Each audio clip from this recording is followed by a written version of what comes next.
Pokemon Scarlet and Violet are very interesting. On one hand, I love the open world seeing all of these cute little Pokemon wandering around and walking past trainers because let's be real, fighting trainers can be a pain. But on the other hand, the game looks like it was made to be played on a GameCube and runs about as bad as Kita. God, she's fucking gorgeous. But hey, it can still be a good experience, right? Well, it would be a lot better if everyone subbed to the channel, but for real, let's actually find out. I create my character with super diverse options, but those options come with the price of bad clothing. Yeah, you can't change your outfit. Old Man Clavel walks into my house uninvited, and this is my first time ever meeting him, by the way. Before this, he was just a complete stranger. I meet the starters and find out a very fun fact about Fuecoco.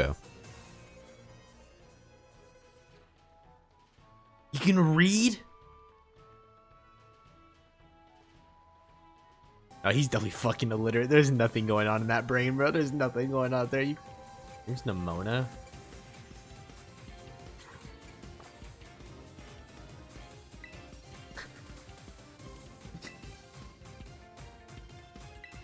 I don't want to be your friend. I don't fucking know you. But I will, however, gladly be friends with my Quaxley. Her name is Josuke. That's right. She is a Joestar. I walk up to the battlefield, beat Nemona in a fight, and thank God this game doesn't teach me how to catch Pokemon as I proceed to catch the pseudo-legendary of the region along with some other pals. For the sake of the video, I will not be showing the majority of the Pokemon I capture. When it comes to newer games, I only target the Pokemon that were made in that generation. I'm sent out to investigate a weird noise, and surprise, it's the legendary. His scream is so loud that I nearly die.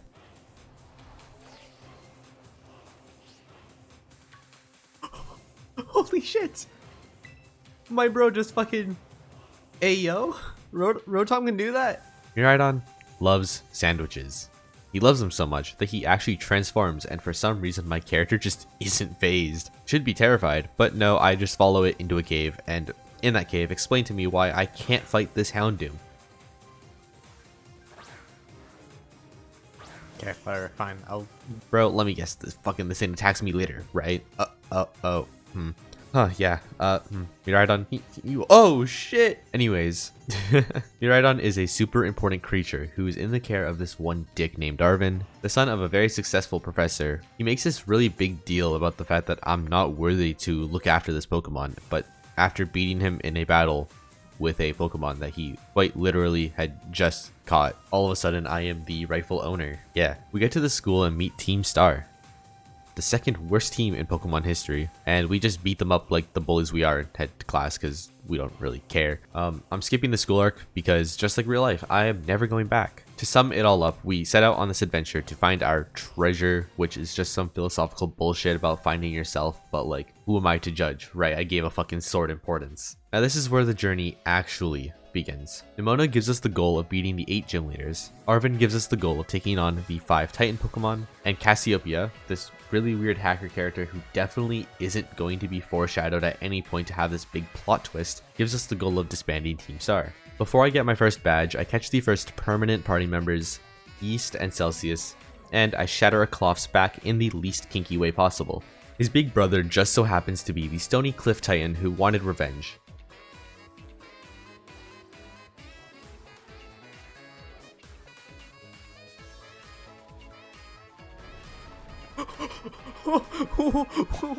Wait, I was right there. Wait. Lucky for me, this is Josuke's world, and we are all just living in it. The overgrown Krabby dies and we gain our first badge.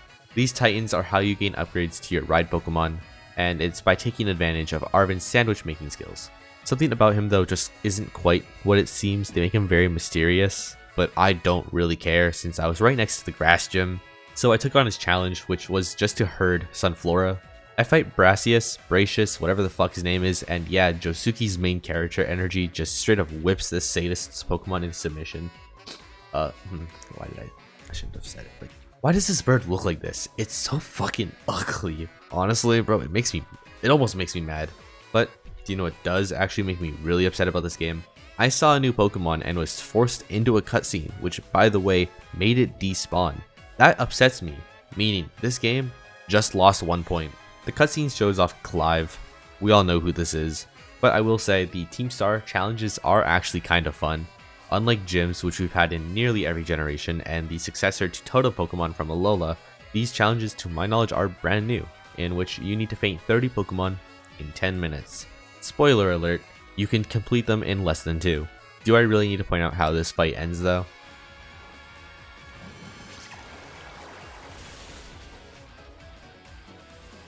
Fuck you, Revavroom. Okay, so I think Clodsire is an S tier Pokemon. Look at him, bro. Look at him. Normally, this is where I would segue into how Clodsire just absolutely solos the next gym, which would be good. It would be funny, but nah, Larry gets clapped. But against all odds, Josuke hits through Confusion, dodges a Charge Beam, hits through a second Confusion, survives a Charge Beam. Then here's the clip. If he snaps out of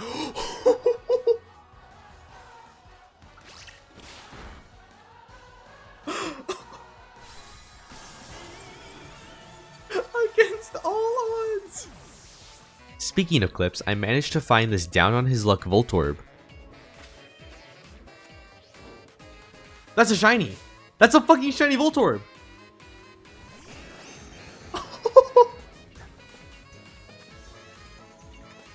No way!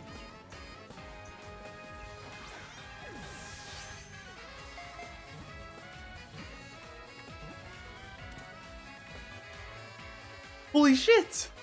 Then less than like 10 minutes later, you know, yeah, not to flex, but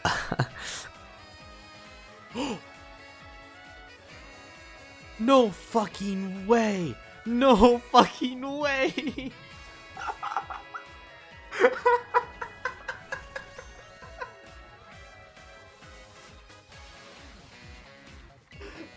No way!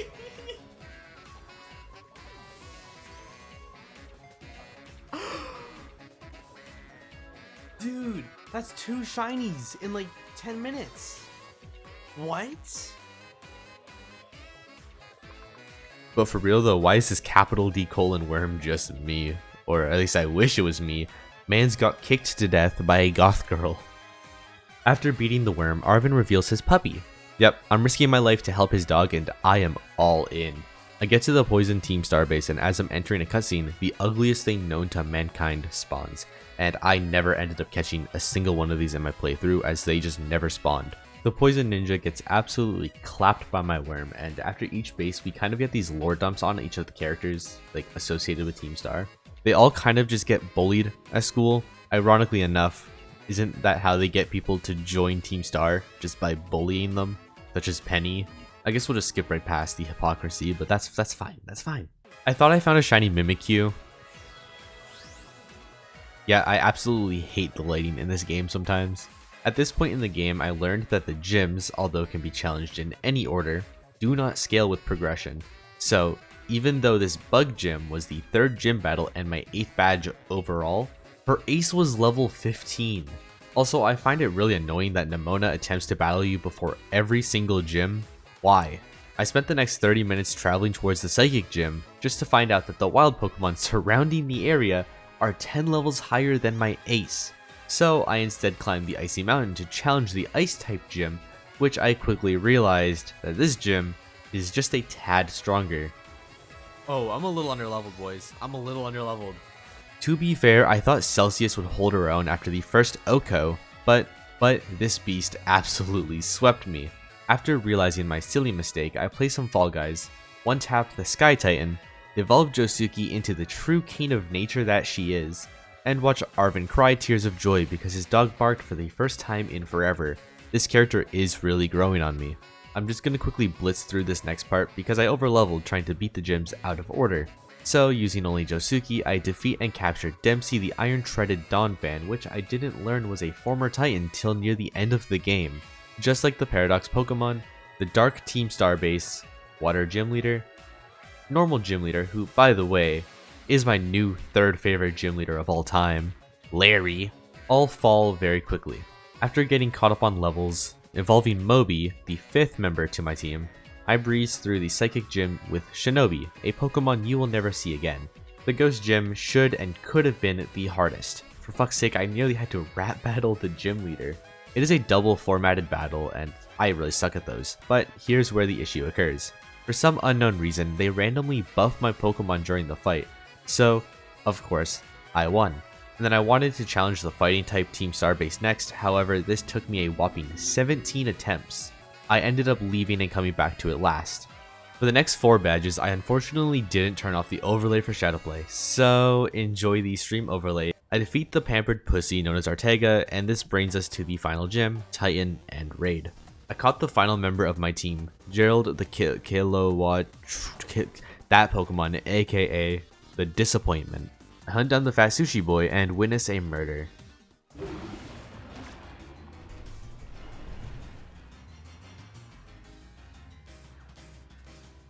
The Disappointment defeats the bloodlusted Dondozo, but in a strange turn of events, the overgrown Springroll resurfaces and it appears I may have misread the situation. That was Tatsugiri's ability. Mr. Tatsu came back to seek revenge, which was futile as my bread dog just ate him for lunch. Speaking of lunch, thanks to Arvin sandwiches, well...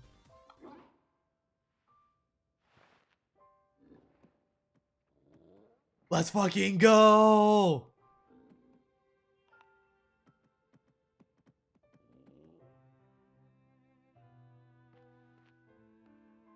Bro, it's gonna bring tears to my eyes. It's gonna bring tears to my eyes. Dude. This alone made Arvin my favorite character in the game, and he only gets better from here. I rematched the Ice Gym Leader and remind her whose world she is currently living in. Oh my god, your Hurricane?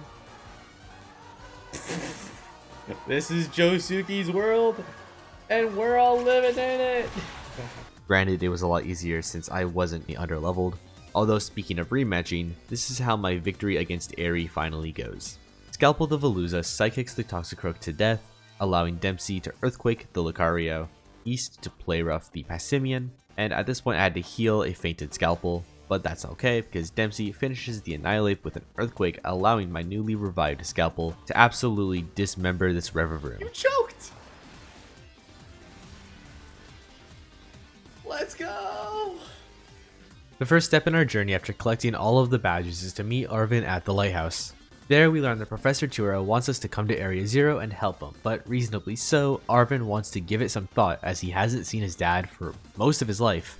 Before making a decision, he also wants to make sure we are strong enough to take on the Pokemon within Area 0, so I defeat his Mabosstiff in a glorious fight. Step 2 is the Champion Assessment, where we are given 3 tests in order to become a champion. Test 1 is the interview, which I failed.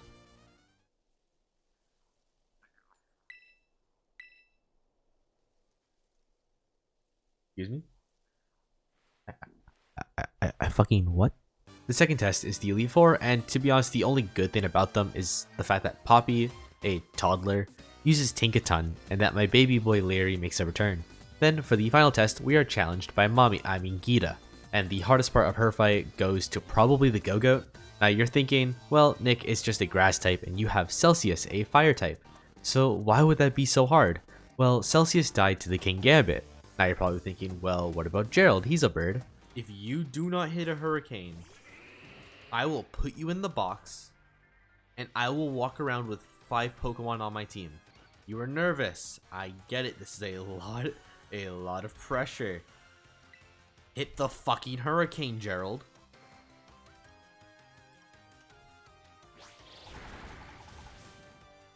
Now, fun fact, Gerald missed all 8 of the Hurricanes he had ever shot. Other than that though, Dempsey finished off Gita's team and I became a champion. Now, because I hate Nemona and she can go fuck herself, I'm skipping her final fight. Step 3 is we meet with Director Clavel at the school and come to find out, to absolutely nobody's surprise, that he was Clive. Hey, we were all shocked, asshole. Okay, well, you know what? Wait, he's Cassiopeia? I'm fighting him? I will say I do absolutely love how this game makes it so like, the rich, powerful person who's like really respected turns into a villain. I think it's never really been done before in a Pokemon game, and it's a really nice take. We smoke this Gilf's Kush Cat, and god fucking damn it, bro.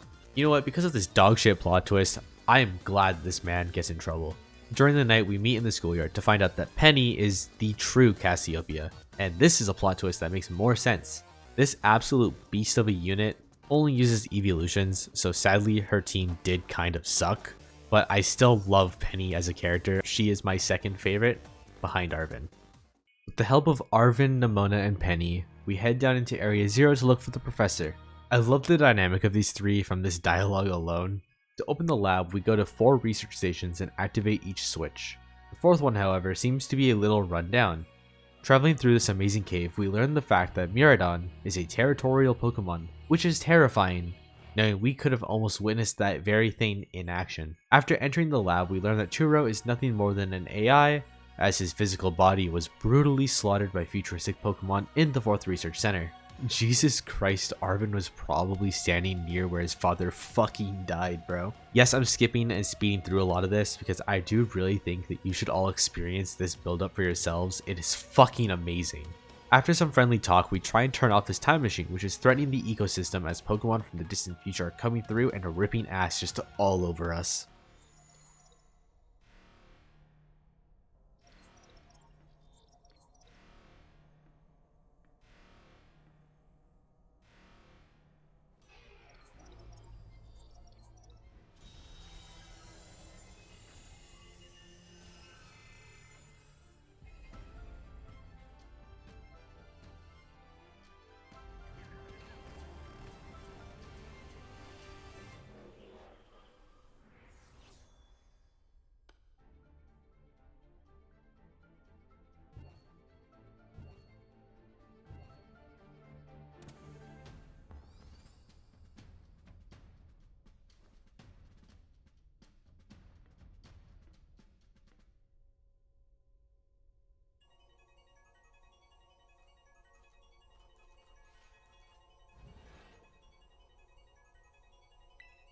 Holy shit, he looks fucking deranged.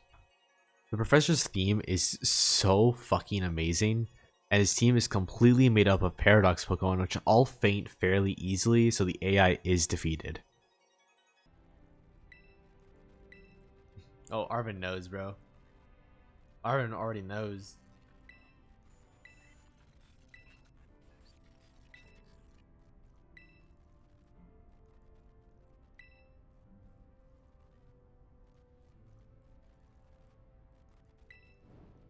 Bro. Fuck.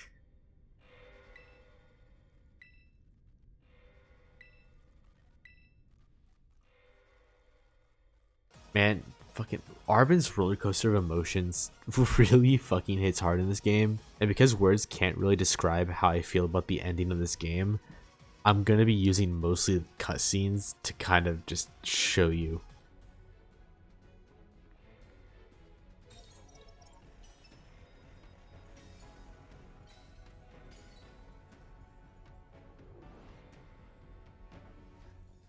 You came out at such a good time.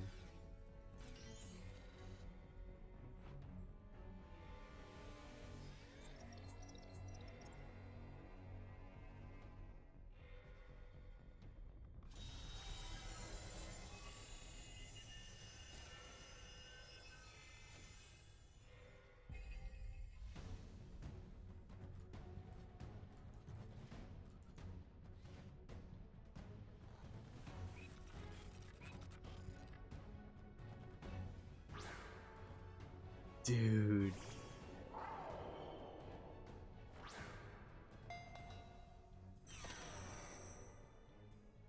Oh, excuse me.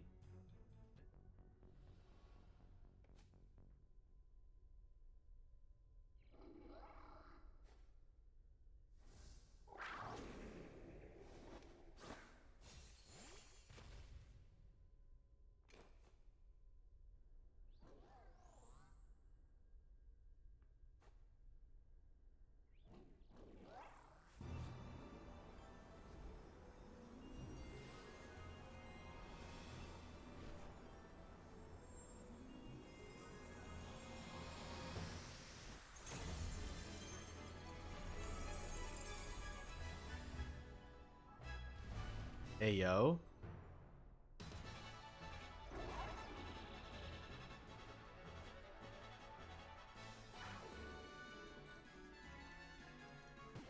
You're gonna taunt, bro? You're choking. You're fucking choking. The data say that I am the superior, fall and become a oh, okay. Don't let me.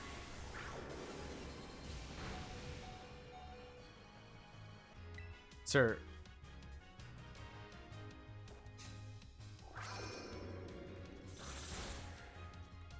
Am I supposed to heal?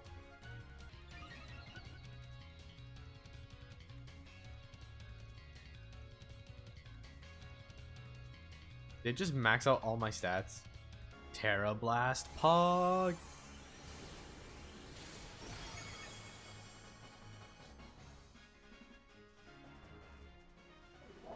Yeah, fuck you, Miraidon.